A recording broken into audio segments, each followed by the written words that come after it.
Magandang araw mga kaagapay, mga kalingap. Bago natin ipagpatuloy ang ating video, gusto ko lamang po munang batiin kayo ng magandang araw, magandang gabi sa ating mga solid supporters po ng Kalingap. Ayan, so syempre sa mga hindi pa po na-follow po or nakasubscribe po sa ating YouTube channel Kaagapay, pa-subscribe naman po. At syempre kay Kalingap Rab at sa mga kasamahan ko po sa Kiror at kay Kuya Bal at Ate Edna. So guys, thank you po sa suporta, and tara panoorin po natin to. Hello po, anong tinda nyo ate? Eto, ano to? Lahat yan leche plans. Sino gumawa po niyan?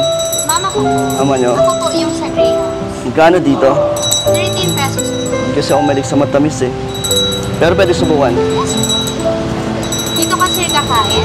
Pwede ba? Ito na lang po. Pwede. Kaya na po. Paano ba kinakain yun dito? Yan May yan. kutsarya? Meron po. Pwede yung malamig. Yes po. Sakto lang po. Nag-i-school ka pa? Yes po. Estudyante ka pa? Ba't nagtitinda ka na? Para po may pera. Sino ba nagpapaaral sa'yo? Ano po, ngayon po, wala po akong tuition. Pero yung sa, ano po, sa daily needs po, ako lang. So yung mga baon mo, ikaw na lang Yes po. sa pagtitinda na ito? Yes po. Talaga? Ba't yung mga magulang mo? Nagkatrabaho pa yung magulang mo? Titinda din po si mama. Nang leche plan din? Yes po. Sa ibang lugar? Hindi po, dito lang din. Dito lang. Tuwing anong oras ka nagtitinda rito? Mga ano po, 5 p.m. to 10 p.m. po. 5 p.m. to 10 p.m.? Yes po. Anong oras ba ang pasok sa school? Depende po, may schedule ako ng panghapon, may pangumaga. Pero araw-araw ka nagtitinda? Tuesday tapos Thursday po, hindi po kasi hanggang 8 p.m. po ang pasok. So pag wala kang pag vacant mo, titinda ka? Sir, parang may kamukha ka. Saan? Parang kamukha mo si Kalingap na. Ingapdan? Ano yun? Artista ba yun? Hindi po. Vlogger po. Ano yung tsura nun? Yung kasamaan po nila Kuya Rob. Hindi ako familiar. Ano ba yung tsura nun? Pogi po. Pogi? Hindi naman. Hindi ako familiar. Kalingap? Opo. Sige, search ko. Saan ba yan? Sa YouTube? Mga vlogger? Mga vlogger. Kamukha ako? Kamukha mo sa feeling ko. Search ko. Ano lang ako dito? Dayo lang ako. Taga saan? Manila. Ikaw din, parang may kamukha ka. Sino po? Ewan ko kung may mga nagsabi na sa'yo nun na ibang lalaki. Pero first time ko lang to kasi makita din sa'yo. Magiging future ko. Joke lang. Joke lang. Masarap ba? Hindi ako milig sa matamis pero nagustuhan ko. Pero feeling ko talaga, sir, ikaw yun. Ano bang meron sa kanya ba't pinipilit mo ako yun? Kamukha mo kasi, sir. May picture ka? Meron po. Patingin? Sikat yan Kamukha ko yan? Oo, sir. Kamukha mo. Okay Pogi naman pala. Di okay na kamukha ko pala. Tanggap ko.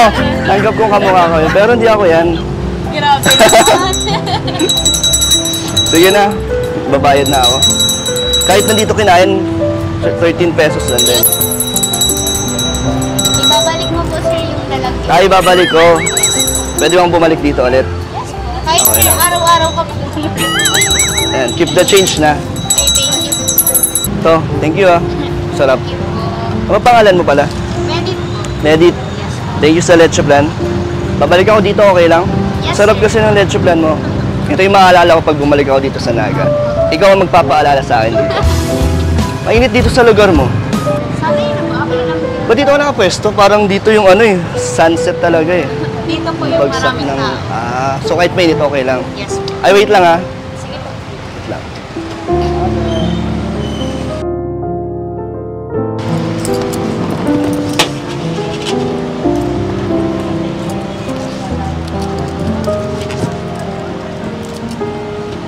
Edith, palamig ka muna.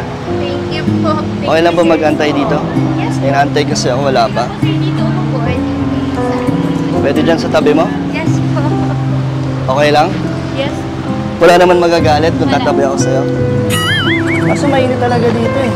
Mainit talaga. Hanggang na oras ka dito nagtitinda? Mga hanggang 10 po or 9. Depende po hanggat meron. Saan ka kumakain dito? Saan ka Pag-uwi ko nagdi-dinner? na po. So hanggang 10 or 9 p.m. ka dito, tsaka ka lang kakain pag-uwi? Yes. Hindi ka nagugutom dito? Sanay na po. Sarap pala ng ice cream, no? Pag may kasama din, ano, kumain ng ice cream. Oh, may dumi ka dito. Ito, may tissue ako. Opo na. Ano po? Ay, sorry. Please, sorry. Tayo tayo. Kasi natutunaw na yung ice cream natin. Uy, Medit, pasensya na. Baka na-weirdo or nabigla ka sa pupunasan ko yung labi mo. Okay lang. Parang ano nga po eh. Parang alam ko naman na to. Na ano? Alam ko po kung sino ka.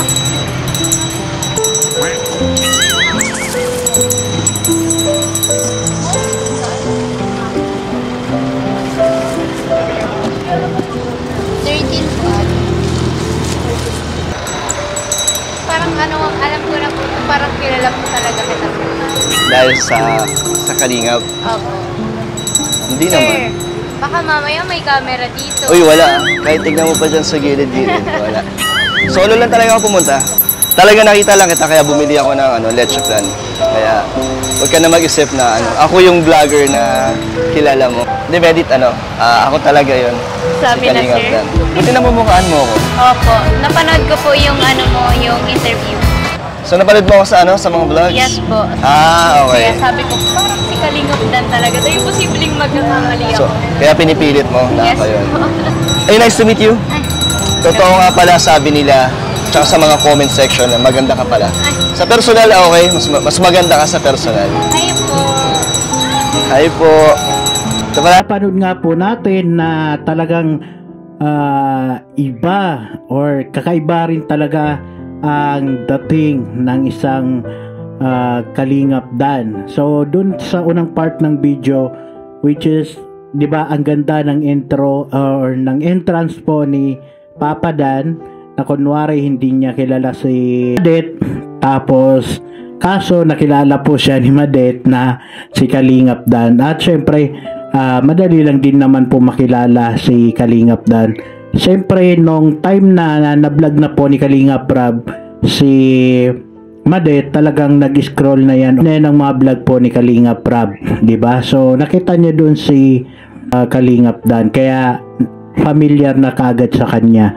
And pero grabe, no, nakakatuwa yung the way sila nagpakilala sa isa't isa. Napaganda. At talaga namang unang doon pa lang po sa mga comment section, nabasa ko nga na sabi nila marami din ang kinilig na gusto rin po nga magkaroon ng tambalan sila Papa Dan at si Madet. And kayo guys, ano sa tingin nyo? Papatok ba sila or bagay ba sila na maging love team ng Kalingap serye? Ayan. Sa akin naman po mga Kalingap, okay na okay para sa akin. Bagay naman po sila, and kasi parang ano lang din, konti lang din naman yung lamang ng edad ni Kalingap Dan, di ba? And basta bagay po sila. Maganda po ng kanilang ang kanilang kwentuhan, yung mga banat din ni Kalingap Dan, talagang alam na alam mong sanay na si Kalingap Dan sa mga sasabihin po sa isang babae, paano umatake, paano manligaw. Ayan, so abangan pa natin yung mga susunod po na kanilang pagkikita. Ayan, 'di ba? Kasi doon natin malalaman kung ano pa ba ang kaya po nilang ibigay na kilig po sa atin. Sa totoo lang, marami naman po talagang natuwa po sa kanila. Ayan. And eto guys, isa din po sa magiging komento ko or reaction. Ito ay natutuwa po ako kasi nga po yun na nga, nagkaroon na nga po si Madet ng scholar. So thank you po sa NCF or Naga College Foundation ba? Ayan, na nakita po nila na talaga namang deserving din pong bigyan ng scholar si Madet. Kasi yun na nga, nakita natin na naghahanap talaga siya ng way para mapag-school, di ba? So nakakalungkot nga na na-stop siya dati kasi nga kulang sa financial. So bilang dumaan din tayo sa pagiging estudyante, napakalaking bagay po na ipagpapasalamat po ng isang estudyante yung mabigyan po siya ng scholar. Sa isang mag-aaral po, mabigyan ka ng scholar, yan yung pinakamalaking bagay na magpapaluwag sa pag-aaral mo. At syempre hindi lang yon, pati yung mga magulang mo ay hindi masyadong mag-iisip ng problema sa pag-aaral mo kasi scholar ka na. So hindi na nila masyadong iisipin yung mga babayaran ni Madet, 'di ba? Napakalaking ano po yan, tulong po yan kay Madet. At syempre, yun din po ay dahil po kay Kalinga Prab, 'di ba? Kung di siguro siya na vlog ni Kalinga Prab, hindi rin po siya makikita ng mga etong college na to. Ganyan po ang napagandang mission po ng Kalingap, 'di ba? Na makatulong sa mga tao na gustong mapag-aral, ayan, gustong magtapos ng pag-aaral. So, diyan natin nakikita yung kagandahan po ng mga adikain po ni Kalinga Prab. Hindi lang po sabihin natin na yung sinasabi ng iba na parang ano lang daw, wala daw na itutulong si Kalinga Prab, di ba? So, kung tutuusin, ang laki-laki po ng mga tulong po na naitutulong po ni Kalinga Prab. And doon pa lang po sa may vlog kanya, isang karangalan na po yun at isang tulong na po yun na masasabi natin na hindi basta-basta nakukuha or naitutulong ng iba, di ba? Kasi kung ako din po ay pwede lang din magpa-vlog kay Kalinga Prab, di ba? Sino ba naman ang aayaw? Ayan. And nandun na kasi yung yung opportunity or yung sabihin natin na opportunity na kapag si Kalinga Prab yung naka-vlog sa'yo, possible na mas malaki yung darating sa'yo na blessing or tulong kung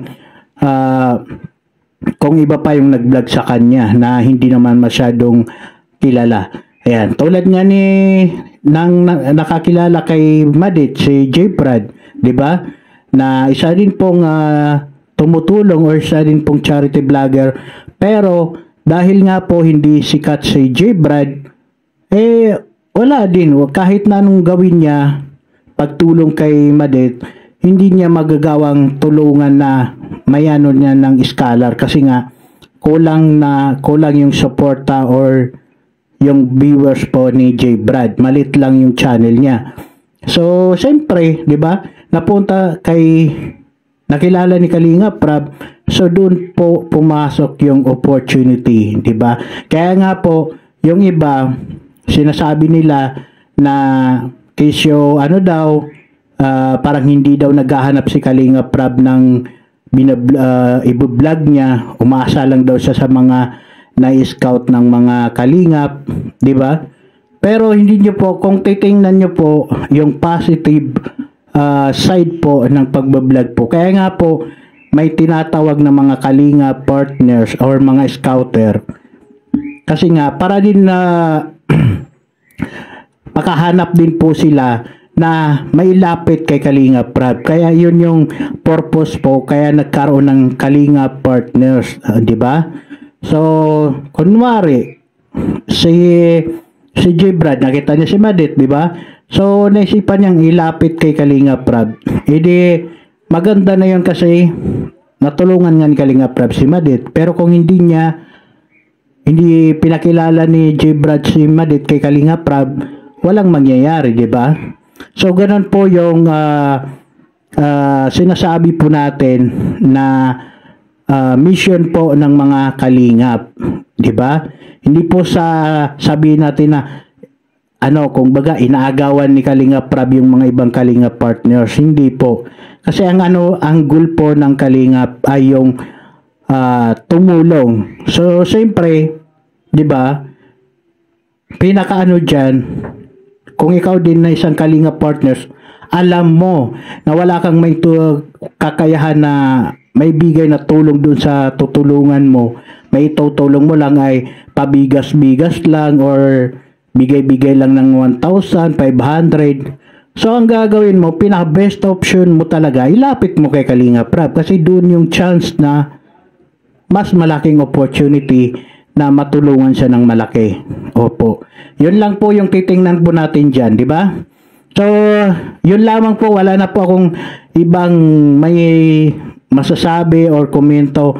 Basta ako, nagpapasalamat ako dahil nabigyan na po ng scholarship si Madet at isa pong napakalaking tulong po yan. At syempre, alam ko hindi po yan papabayaan ni Kalingap Prab. Kung saan man sila dumating or hanggang saan po ang maaabot po nila para kay Madet. Yun ang hindi natin alam kung hanggang saan magwawakas ang pagtulong ni Kalingap Prab kay Madet, diba? So, eto lang din po sana yung hinihiling ko na sana hindi magbago si Madet. Ayan, ipakita pa niya lalo yung kagandahan po ng kanyang pag-uugali. Ipagpatuloy niya yung pangarap niya. Huwag niya sanang sirain yung pangarap niya at saka yung tinulong po sa kanya ni Kalingap Prab. So, sana hindi po siya maligaw ng landas, ika nga. Pero nakikita ko naman mukhang malayo din po ang mararating po ni Madet at alam ko hindi yan maliligaw ng landas. Oo, sana hopefully pag-pray po natin yan, di ba? So yun lamang po, subaybayan pa natin ang kanilang next na mga episode po kay Madet. So, thank you po. Ayan, gusto ko lang din pong i-shoutout po ang Jomcar community at saka si DOS community. Ayan, maraming salamat po sa inyong suporta. Thank you po. At siyempre sa buong Team Kalingap po, Team Kalingap supporters po, maraming salamat din po sa inyo. Ayan, God bless po. Maraming salamat po. Bye-bye.